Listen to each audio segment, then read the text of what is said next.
Zork Nemesis. This is very was a very interesting title. It was released in 1996 and actually starred a seasoned group of actors for this particular title. Now, chronologically, it is set between Zork 3 and Beyond Zork. And this is one of the three live action Zork games. I say live action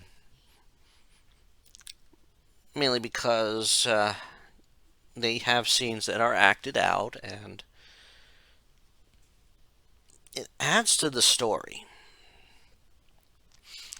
It is also, well, not the quote first visual Zork game, more like a point and click. It did have the usual tendencies for Zork games and have some unique logic to figure things out. Because sometimes not all your answers are going to be in front of you, so to speak. And it starts with you being sent to a building in what is known as the Forbidden Lands. Actually, an alternate name for this game is the Forbidden Lands.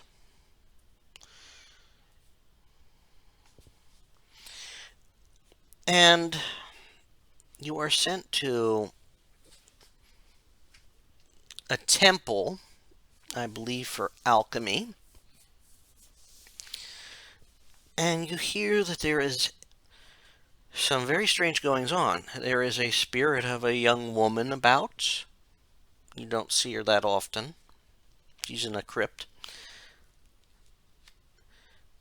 And inside this building there's a demon known only as Nemesis, hence the name Zork Nemesis. You also find that there is a crypt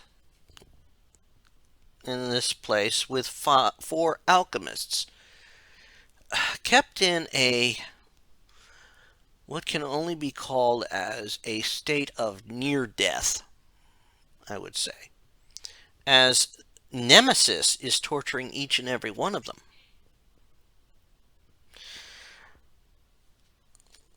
So your first task is to head through the temple or building and find their alchemical symbols. One is for fire, one is for ice, not ice, for air, one is for water, one is for earth. And even then, these puzzles have unique ways of solving them.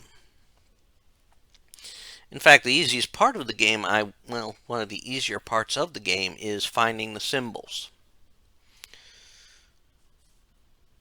And you can find clues on how to solve them everywhere, I would say, in the castle.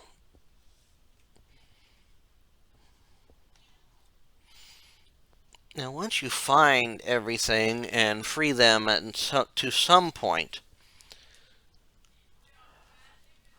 you must now find the metallic element for each one of them. And for each one of them, it is in one of their four locations. You have a monk from a monastery. You have the castle of a, quote, warlord. You have an asylum for scientist or doctor. And you have a music conservatory. Now, each of these have also played a part in some way with the girl. She's been trained, she's been raised for a reason. You don't know this reason until you actually figure things out and solve everything. She's very talented for playing like a violin. And as you go through this, you find more puzzles for solving things. You have to put symbols in the right order. You have to put everything in the proper order, solve it out. And once you figure everything out, in each location you will eventually get an element. And some of these require hitting notes in a particular order. That's a lot of sound-based puzzles in like the music conservatory. In in the castle, you're figuring out clues to figure out how to progress, solving the puzzles, finding where you're supposed to go. The asylum, oh, that is a creepy place. And even the monastery has some puzzles in it where you have to figure out chants in the proper order and stuff like that. But as you go through, you find out things. You find out through the conservatory that our young musician, well, growing up through life, you didn't think she thought she'd always be there for the man who raised her, who was the monk. She's sent off to a music conservatory, and she meets a young man named Lucian, who is actually the son of the warlord. He's not too thrilled with this relationship. In fact, when they are about to get married, it's broken up. And we also have the asylum. I can't remember how exactly that played into it, but I think she may have been sent there afterwards. And then, of course, each time you finish finding the element there, at each of these locations, the metallic element, we see an eclipse drawing closer and closer.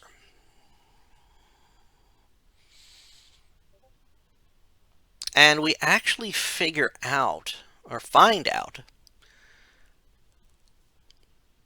that this eclipse is part of a ceremony that would grant immortality.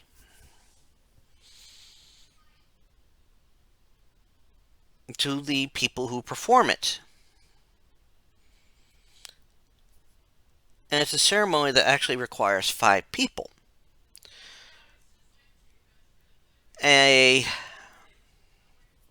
One to represent the main 4 elements, classical elements, and a 5th, which would basically be a sacrifice. Guess who the 5th is going to be? Yeah, the lady. And it turns out that Nemesis is actually Lucian. When he, quote, interrupted the ritual, which sort of separated them, kept them from completing the ceremony, his spirit, or his being, was imprisoned. But he was able to take revenge.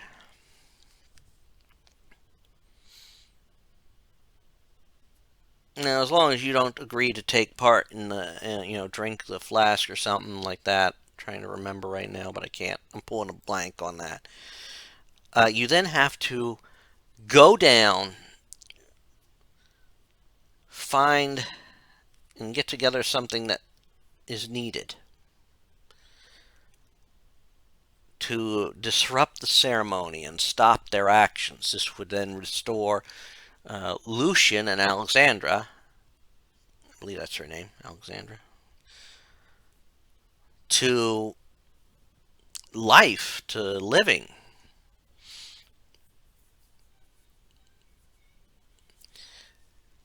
And thus you have the happy ending.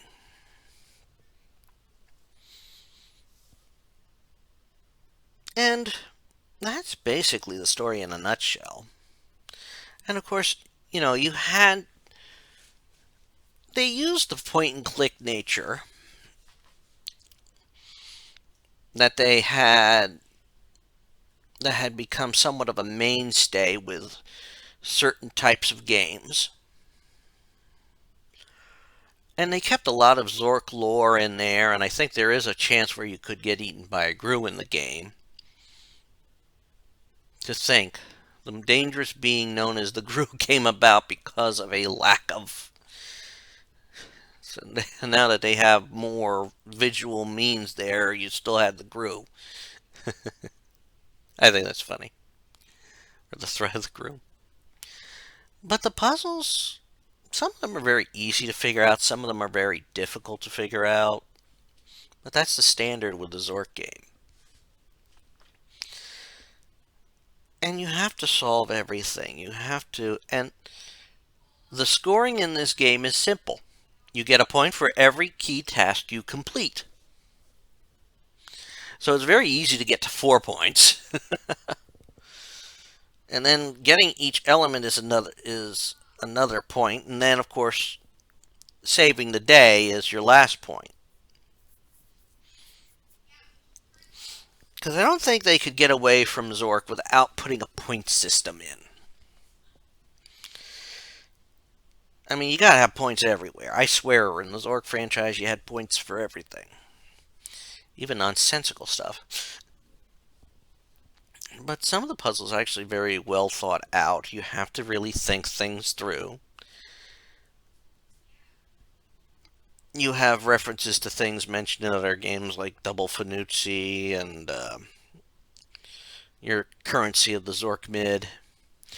And they put in some cute little stuff in there. You put a record on a record player and run in reverse, you get some of those quote so-called hidden messages that were in records and music due to backmasking, I believe it's techniques to hold. And it makes for the game makes it a fun game, very visually appealing.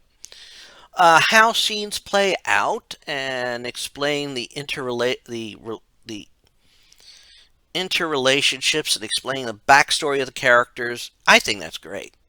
I love that. I love that they add things to it to make you see more of the background. And it's essential to learn some of the background, even if some of the scenes might be considered not safe for work or something like that. And don't get your minds out of the gutter once you hear not safe for work, because while they are quote not safe for work, they're not safe for work.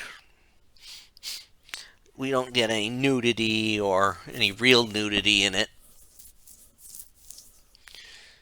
And everything plays out beautifully.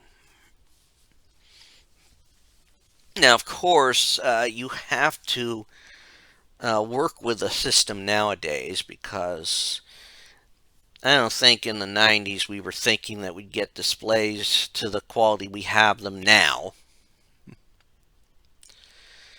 which is not a lot of forward thinking in that time. And I had to do some adjustments just so I could record it on screen here when I did the recording. But it was a very decent entry for the franchise. I think some of the actors that took part in this are still working today. I mean, while they weren't big name stars, some of them weren't big name stars, they were known. Like on the small screen and television screen. And if you look at some of these characters, maybe look at something else you might know them from if you look them up on IMDb. It's like, oh yeah, I remember that one from that person from that show. So, it's kind of neat. And we do see everything set up. Of course, like later Zork games, they are set to be part of the universe, but not tied together. But, well, this wasn't the first full mode, first really visual Zork game. It showed that they were working with whoever had the copyright for Zork was working at the time to use it because you could see where the gaming world is going at the time. But this was a fun game. I enjoyed it. I may have had some issues when recording, but I could bounce back from that. And that's all I'm going to say about Zork Nemesis. It was a very fine game. I hope you've enjoyed listening to me talk about Zork Nemesis, and stay tuned for when I get to the next game in the Zork franchise, and check out all the other videos I have up, and listen to some of the other retrospectives I have up. And until next time, thank you for listening. Give this video a like. This is Rich Kale here on YouTube, Rich Gen X elsewhere. Bye.